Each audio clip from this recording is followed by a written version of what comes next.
Government के against में कोई भी बात करे तो उनके ऊपर केसेस, उनके ऊपर अटेम्प्ट टू मर्डर। इतना हत्याकांड अगर स्टेट में हो रहा है तो सेंट्रल गवर्नमेंट क्या कर रही है? सेंट्रल गवर्नमेंट में होम डिपार्टमेंट क्या कर रही है? अमित शाह जी ने भी इसके ऊपर बात करना चाहिए। कारण central government and Chandrababu Naidu ये वांटेडली पोलवरम को ख़त्म करा दिया गया। ओनली जिसमें पैसा बचता है वो कॉन्ट्रैक्ट्स करे। वाईएसआर कांग्रेस पार्टी के सपोर्टर्स है उनको ख़त्म कर देना, पार्टी को नीए जैसा कर देना, स्टेट में खाली तेलुगु देशम उसके सपोर्टर्स ही रहना। ये 30 दिन में कम से कम 32 मेंबर्स का कत्ल कर दिया और 35 मेंबर्स आत्महत्या कर लिए, 300 से ज़्यादा अटेम्प्ट टू मर्डर्स करे। चंद्रबाबू नायडू का सपोर्ट नहीं रहता तो गवर्नमेंट गिर रही। नेशनल दस्तक आप देख रहे हैं, मैं हूं आपके साथ अबरारुल हक रहमानी। आंध्र प्रदेश में जिस तरीके की घटनाएं घट रही है और इसको लेकर के पूर्व मुख्यमंत्री जगन मोहन रेड्डी ने जंतर मंतर पर बड़ा विरोध प्रदर्शन किया है और टीडीपी की सरकार आने के बाद लगातार ये हिंसा जो है एक अलग ही रुख इख्तियार करती चली जा रही है। इस पूरे मामले पर बात करने के लिए वाईएसआर के एमएलए हैं मेरे साथ, उनसे ही पूछते हैं उनका परिचय। सबसे पहले तो दर्शकों को आप परिचय दे दीजिए। सभी दर्शकों को मेरा नमस्कार। मैं एर्रगोंडपालెం प्रकाशम जिला में एर्रगोंडपालెం नियोजकवर्गम है एक कॉन्स्टिट्यूंसी, उसका एमएलए हूँ। जब से एपी में Telugu Desam and NDA government अपना गवर्नमेंट को फॉर्म करी, तब से वाईएसआर कांग्रेस पार्टी के जो भी सपोर्टर्स है, वाईएसआर कांग्रेस पार्टी का लीडर्स है, सभी को टारगेट करके नारा लोकेश जी ने, जो तेलुगु देशम पार्टी के चंद्रबाबू नायडू के सन है, जो कैबिनेट मिनिस्टर है, उन्होंने रेड बुक राज्यांगम बोल के एक नया राज्यांगम को उन्होंने अपना आंध्र प्रदेश में लेके आके सभी तेलुगु देशम पार्टी लीडर्स को टारगेट दे दिया। उन्होंने कम से कम 12 से कम केसेस अगर है तो मेरे पास नहीं आना, 12 से ज़्यादा केसेस आके है तो आके मेरे पास आना, तभी तुम्हारे को पोस्ट मिलेगा बोल के जो उन्होंने बातें करा था, उस बातों को अब उनके लीडर्स ने एक्सेप्ट करके उस कारण और जो भी वाईएसआर कांग्रेस पार्टी के सपोर्टर्स है उनको ख़त्म कर देना, पार्टी को नीए जैसा कर देना, स्टेट में खाली तेलुगु देशम उसके सपोर्टर्स ही रहना। लोग जो हरकतें कर रहे हैं, जो लोगों के ऊपर हत्याकांड कर रहे हैं, इसका एक बहुत बड़ा एग्जाम्पल है ये 30 दिन का उनका रूलिंग। ये 30 दिन में कम से कम 32 मेंबर्स का कत्ल कर दिया और 35 मेंबर्स आत्महत्या कर लिए, 300 से ज़्यादा अटेम्प्ट टू मर्डर्स करे, 1000 से ज़्यादा लोगों के ऊपर केसेस बनाए गया और 2700 के ऊपर के फैमिलीज स्टेट से बाहर चले गए। यानी उनको वहाँ रहने का सेफ्टी नहीं है। अब आज को 40 डेज से ज़्यादा हो गया उनका गवर्नमेंट आके, ये 40 डेज में गरीब लोगों के लिए कुछ करे क्या बोले तो कुछ भी नहीं है। उन्होंने जो स्कीम्स उन्होंने गरीबों के लिए देने के लिए उन्होंने बात दिए थे, गरीबों ने उसको मान के उनको वोट करे, वो गरीबों को देने के लिए उसको चित्तशुद्धि नहीं है। यानी उनको वो गरीबों को स्कीम देने के लिए पैसा नहीं है बोल के बोले तो कैसा रूलिंग कर रहे? एक छोटी बच्ची 5 साल की बच्ची के ऊपर रेप करके उसको कत्ल करके उसको पीसेस में काट दे के वो बॉडी को ट्रेस नहीं कर सके अभी तक। और उनके जो भी दोष है, दोष उन कस्टडी में है, पुलिस कस्टडी में दोष रहने के बावजूद भी बच्ची का बॉडी कहाँ पर है, आप अगर गवर्नमेंट उसको ट्रेस नहीं कर सकी बोले तो ये कैसी गवर्नमेंट चल रही एपी में? तो ये सब जो है नेशनल मीडिया को और नेशनल पब्लिक को, देश के पूरे जनता को कैसा हत्याकांड एपी में हो रहा वो बताने के लिए आज हम लोग ये धरना लिए। बहुत ज़्यादा लोग ने आके हमारे को मदद दी है, बहुत बहुत धन्यवाद। दूसरे पार्टियों के भी बड़े लीडर्स भी आके हमारे को सपोर्ट करे, उन सभी को भी धन्यवाद कर रहे हैं। क्या ये बदले की भावना है? क्या सरकार बदलने के बाद, चंद्रबाबू नायडू की सरकार जैसे ही आती है उसके बाद से ही ये सारी की सारी घटनाएं निरंतर बढ़ रही है? क्या ये बदला लिया जाए? बिल्कुल बदला ले रहे, बिल्कुल बदला ले रहे। उनका एक ही मकसद है, अगर जगन मोहन रेड्डी सर ने सपोर्ट करके, जगन मोहन रेड्डी सर पॉलिटिक्स में रह के, ये पूरी जनता अगर उनको सपोर्ट करे तो नेक्स्ट टाइम इन लोग को पॉलिटिक्स में रहने का चांस नहीं रहता।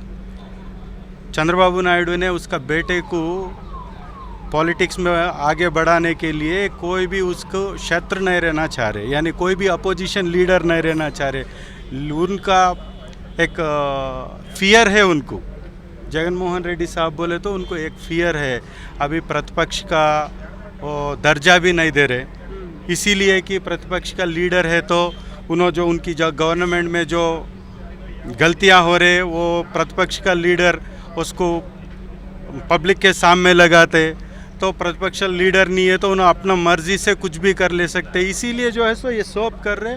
और सबसे इम्पोर्टेंट बात ये है, राष्ट्र में जो उन्होंने स्कीम्स का इम्प्लीमेंटेशन करना है वो उन्होंने नहीं कर सकता, तो पब्लिक की अटेंशन को डाइवर्ट करने के वास्ते पब्लिक को ये स्कीम नहीं दे के अपना रूलिंग को आगे बढ़ाने के लिए कोई भी बात नहीं करना, उनका गवर्नमेंट के अगेंस्ट में कोई भी बात करे तो उनके ऊपर केसेस, उनके ऊपर अटेम्प्ट टू मर्डर, ये सब करके एक रेड बुक राज्यांगम बोल के अपना डेमोक्रेसी को डैमेज करे जैसा उनकी रूलिंग कंटिन्यू हो रहा, उनके अगेंस्ट में ये प्रोटेक्शन चल रही है हमारी। चंद्रबाबू नायडू सेंट्रल गवर्नमेंट में एक बड़ा पार्ट है, 16 सीटें उनके पास है, तो क्या सेंट्रल गवर्नमेंट भी इसमें उस तरीके से कदम नहीं उठा रही, एक्शन नहीं ले रही है? क्या दबाव है चंद्रबाबू नायडू का, क्योंकि सरकार का पार्ट है वो,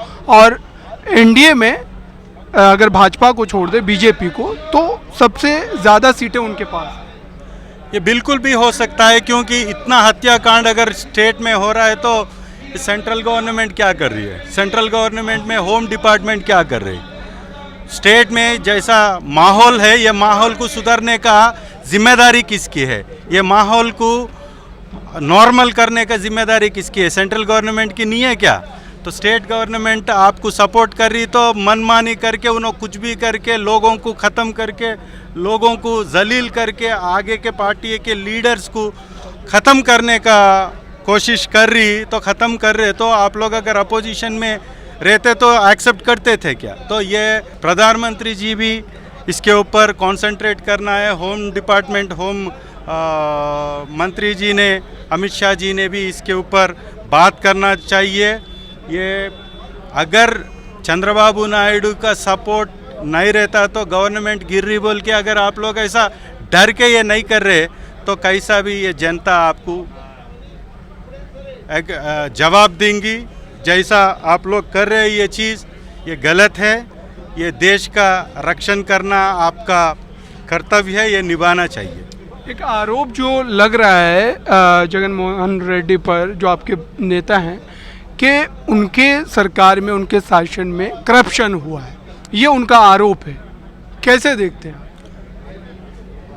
ये बिल्कुल गलत है, क्योंकि सेंट्रल गवर्नमेंट में है सो एनडीए गवर्नमेंट के बहुत सारे संस्था ने एपी गवर्नमेंट 2019 से 2024 तक की जो रूलिंग हुई वो बहुत बढ़िया हुई बोल के, उनका जो दिए हुए आरबीआई के रिपोर्ट, नीति आयोग की रिपोर्ट, ये सभी ने जो है सो एपी का रूलिंग अच्छा था बोल के वो रिपोर्ट्स दिया गया है। अपोजिशन के कौन से लीडर आपके साथ हैं? बहुत सारे लीडर्स हैं, सभी बाहर आएंगे। सबसे इम्पोर्टेंट बात ये है कि चंद्रबाबू नायडू 2014 से लेकर 2019 के बीच में जो रूलिंग उनकी चली थी, उस समय में जितना फाइनेंशियल थेफ्टिंग हुआ कभी नहीं हुआ। ये पूरे उसके रिपोर्ट्स नेशनल ग्रीन ट्रिब्यूनल ने 100 करोड़ पेनाल्टी डाली थी चंद्रबाबू नायडू के गवर्नमेंट अगेंस्ट सैंड माफिया। तो ये सब उनके गवर्नमेंट में हुए, उन्होंने भी अरेस्ट हुए थे। क्यों उनके ऊपर इतने केसेस दखल हुए, वो भी क्लियर करने के वास्ते सभी पार्टियों को ख़त्म करने के वास्ते ऐसा दुर्घटन, ऐसे हत्याकांड कर रहे हैं उन लोग। एक आखिरी सवाल रहेगा मेरा, ऑपोजिशन को लगातार टारगेट किया जा रहा है, दिल्ली में आम आदमी पार्टी, कांग्रेस, आरजेडी, तमाम पार्टियों को, और सारा का सारा ऑपोजिशन एकजुट हुआ है, अलायंस बना है उनका, इंडिया अलायंस। तो क्या अब जो आंध्र प्रदेश में घटनाएं घट रही है, क्या इसके बाद ये माना जाए कि जगन मोहन रेड्डी इंडिया अलायंस का रुख करेंगे? क्या ये माना जा सकता है?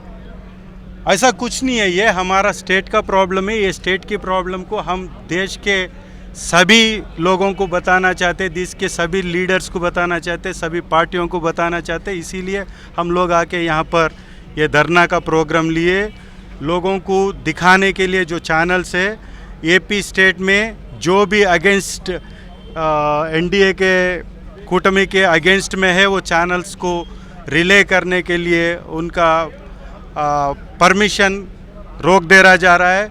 जितने भी बाकी के चैनल्स है, सभी तेलुगु देशम पार्टी के लीडर के पॉकेट के चैनल्स है, वो जो बताना चाहते वही बताते, जो फैक्ट है वो बताना नहीं चाहते। इसीलिए देश का भी दृष्टि स्टेट के ऊपर लाने के लिए हम लोग लाए, और देश का जनता भी ये जानना चाहिए कि जैसी गवर्नमेंट एपी स्टेट में चल रही वो देश का जनता भी मालूम करना चाहिए। इसीलिए देश की दृष्टि को लेके आने के लिए हम लोग ये धरना का प्रोग्राम कर रहे हैं। एक छोटा सा सवाल, बजट पेश किया गया है कल, क्या लगता है बिहार आंध्र प्रदेश को प्रमुखता से जो है ध्यान दिया गया है, पैकेजेस बढ़ाए गए, आपको क्या लगता है क्या ये दबाव की वजह से, चूँकि सरकार का अभिन्न अंग है? सर, एपी स्टेट को बाइफर्केशंस के बहुत सारे फंड देना है, 23,000 करोड़ देना है अभी। और हमारा पोलवरम प्रोजेक्ट नेशनल प्रोजेक्ट है, वो प्रोजेक्ट कौन कंप्लीट करना है? नेशनल प्रोजेक्ट नेशनल गवर्नमेंट में कंप्लीट करना है, सेंट्रल गवर्नमेंट कंप्लीट करना है। अभी स्टेट बाइफर्केट होके 10 साल हो रहा है, वो कंप्लीट नहीं करे। कारण कौन? कारण central government and Chandrababu Naidu. ये वांटेडली पोलवरम को ख़त्म करा दिया गया। ओनली जिसमें पैसा बचता है वो कॉन्ट्रैक्ट्स करे, जो तरीके से प्रोजेक्ट को ख़त्म करना है वो तरीके से नहीं करके फ्लड्स आके पूरी प्रोजेक्ट फ्लड्स में डैमेज हो गया। ये इसका कारण कौन है? चंद्रबाबू नायडू जी ने। चंद्रबाबू नायडू जी ने अपने 2014 से 2019 तक पोलवरम को ही कंप्लीट नहीं करे, स्पेशल पैकेज नहीं लाए और स्पेशल स्टेटस नहीं लाए, तो क्या लेके आए? स्टेट का पूरा सर्वनाश करे उन्होंने। तो ये सब जो है सो पूरे जनता भी देखे। हमारा एक ही मकसद है, जनता को हेल्प करना, जनता को आगे बढ़ना, जनता को डेवलप करना। ये हमारा लक्ष्य है, वो लक्ष्य के लिए हम लोग आगे बढ़ेंगे। Thank you very much. बहुत धन्यवाद। तो ये पूरी बातचीत थी, और आप देख रहे हैं कि लगातार जो है इस मुद्दे को लेकर के जो है यहाँ पर बैठकें जारी है, विरोध प्रदर्शन किए जा रहे हैं, अपोजिशन का भी साथ मिल रहा है। अब सवाल ये है कि आखिरकार टीडीपी जो कि सरकार का अभिन्न अंग है केंद्र में, क्या केंद्र सरकार इस पूरे मामले पर गंभीरता से विचार करेगी, किस तरीके का एक्शन लिया जाएगा? इस पूरी बातचीत पर आप क्या सोचते हैं, कमेंट बॉक्स में ज़रूर बताइए। कैमरामैन आशीष के साथ मैं अबरारुल हक रहमानी, नेशनल दस्तक के लिए। नेशनल दस्तक की आपसे गुजारिश है कि अगर इसको बचाना चाहते हैं तो नेशनल दस्तक को सब्सक्राइब करने के लिए रेड कलर के सब्सक्राइब बटन को दबाएं, फिर बेल आइकन की घंटी दबाएं। नेशनल दस्तक को बचाने के लिए बहुत ज़रूरी है कि हर खबर को शेयर करें, लाइक करें, कमेंट जरूर करें।